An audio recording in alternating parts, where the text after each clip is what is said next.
Over half of the world's population now lives in cities, and by 2050 the UN predicts that figure will grow to 75%. The modern experience is primarily an urban one. Never in human history have so many people lived in urban centers. But how do we develop policies and strategies for a world we have never experienced? Hello there, my name is Harold Jacob Pinda Jr., and I would like to welcome you to the Making Resilient Cities program. On today's program, we focus on a very essential element for developing great cities, and that is achieving smart growth. What makes a great city? What makes a great city is the leadership that do three things really well. Number one, achieve smart growth. Number two, do more with less. And number three, win support for change. Cities that do these three things are likely to achieve three things. 1. Economic strength. 2. Environmental strength. And 3. Good social conditions.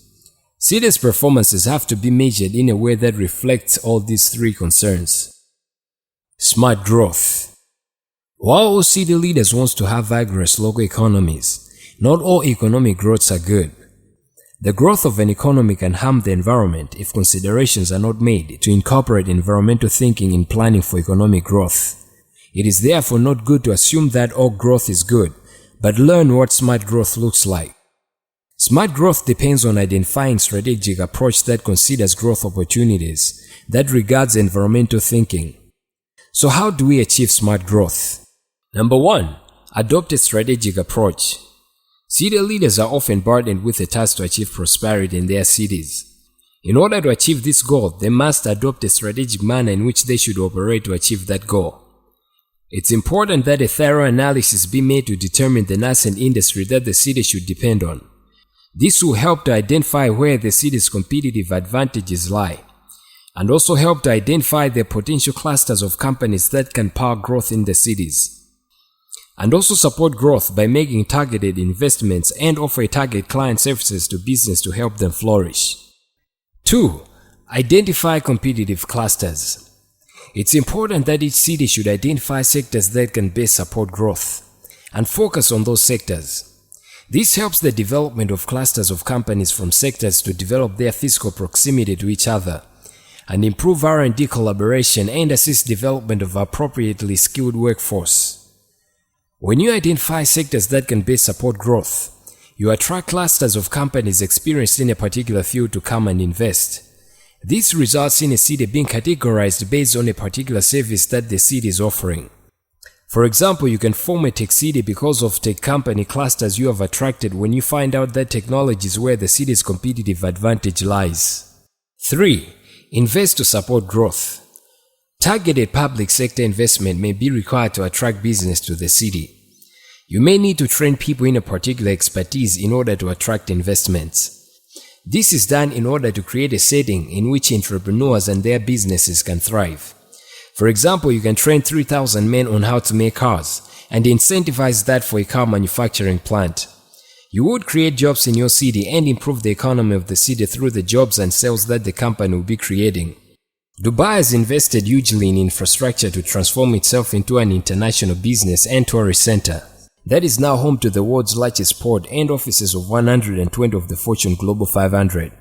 So investing in infrastructure in cities can secure both local and foreign great companies to come and invest into the cities, creating a great percentage of annual GDP. 4. Think client service. Cities can help attract companies and organizations to their chosen clusters by holding regular conversations with industry leaders, forging connections between businesses, investors, and talent, and organizing roadshows and conferences. Key to successful economic development campaigns is the attitude that investors and businesses are the city's clients, and the city must do what it can to help them thrive. Leaders can play a leading role using their convening power and connections and leading trade delegations that travel to target regions. It's important that governments should create friendly environments for businesses and investors to thrive if they are going to attract investment.